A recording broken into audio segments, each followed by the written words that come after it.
আমি কিছু প্রশ্ন তুলবো দর্শক।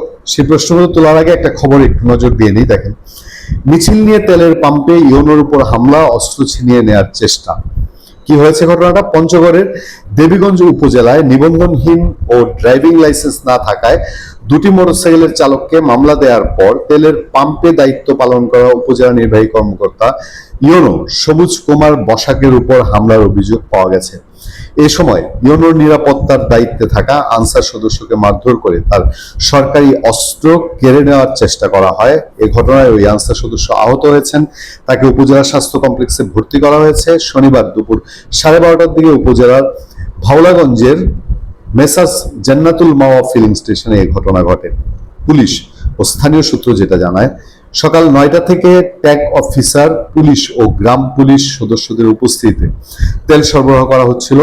পাশের ডোমার উপজেলার চিলাহাটি, বোদা উপজেলার বড়শশী, বগদুল ঝুলা এবং দেবীগঞ্জ উপজেলার টেপরিগঞ্জ ও চিলাহাটি ইউনিয়নের চালকরা এই পাম্প থেকে পেট্রোল অকটেন সংগ্রহ করার জন্য ভিড় করেন। এ সময় মোটরসাইকেল চালকদের দীর্ঘ লাইন তৈরি হয়। খবরটা একটু শুনে নেন আপনারা, তারপর আমার বেসিক প্রশ্নগুলো আমি আপনাদেরকে করবো। এই সরকারকে করার কিছু প্রশ্ন আছে।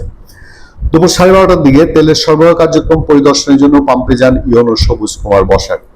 ঘটনাস্থলে পৌঁছলেই তিনি ফুয়েল কার্ড, মোটরসাইকেলের নিবন্ধন ও ড্রাইভিং লাইসেন্স নেই এমন চালকদের স্থান ত্যাগ করার নির্দেশ দেন। এ সময় দুজন চালকের মোটরসাইকেলের নিবন্ধন ও ড্রাইভিং লাইসেন্স না থাকায় তাদের প্রত্যেককে 500 টাকা করে জরিমানা করেন। এরপর লাইনে অপেক্ষমান 30-40 জন মোটরসাইকেল চালক হট্টগোল শুরু করেন। ধারণা করা হচ্ছে তাদের অনেকের মোটরসাইকেলের বৈধ কাগজপত্র ছিল না। তারা ইওনো ও আনসার সদস্যদের দিকে তেড়ে আসেন। এরপর হঠাৎ শতাধিক লোকের একটি মিছিল পাম্পে এসে ইওনো এবং তার সঙ্গে থাকা ব্যক্তিদের উপর হামলা চালায়। কেবল বাংলাদেশে এটা সম্ভব। এ সময় ইওনোর নিরাপত্তায় নিয়োজিত আনসার সদস্য তৈয়বুর রহমানকে কিল ঘুষি দিয়ে তার সঙ্গে থাকা অস্ত্রটি ছিনিয়ে নেওয়ার চেষ্টা করা হয়। পরিস্থিতি অবনতি হলে ইওনোকে পাশের একটি বাড়িতে সরিয়ে নেওয়া হয়। খবর পেয়ে দেবীগঞ্জ থানা থেকে অতিরিক্ত পুলিশ গিয়ে পরিস্থিতি নিয়ন্ত্রণে আনেন। ইওনোর সিদ্ধান্ত অনুযায়ী তেল সরবরাহ বন্ধ করা হয়।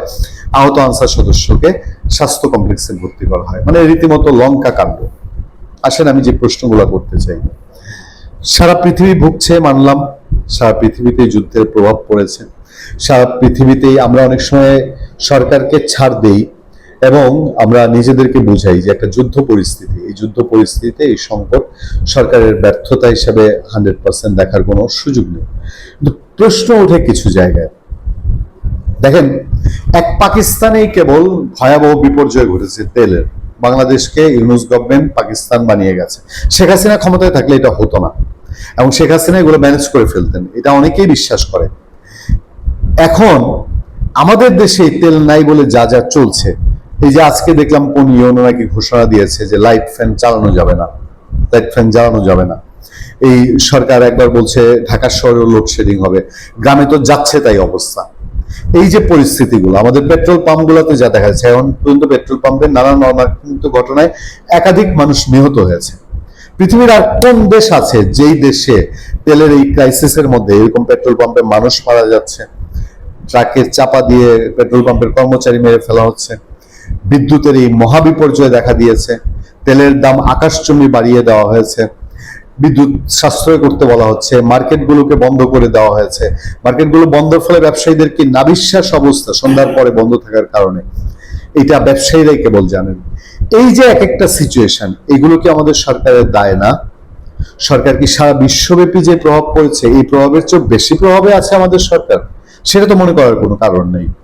ফলে এই জায়গাগুলো নিশ্চয়ই সরকারের ব্যর্থতা এখন চোখে আঙুল দিয়ে দেখে যাওয়ার মতো। যে কারণে হয়তো জাতীয় পার্টির মহাসচিব শামীম আহমেদ পাটোয়ারি দেখলাম বলছেন যে এই সরকার অনভিজ্ঞ সরকার এবং একটি দুর্বল রাষ্ট্র চলছে, সরকার অভিজ্ঞদের পরামর্শ নিচ্ছে না।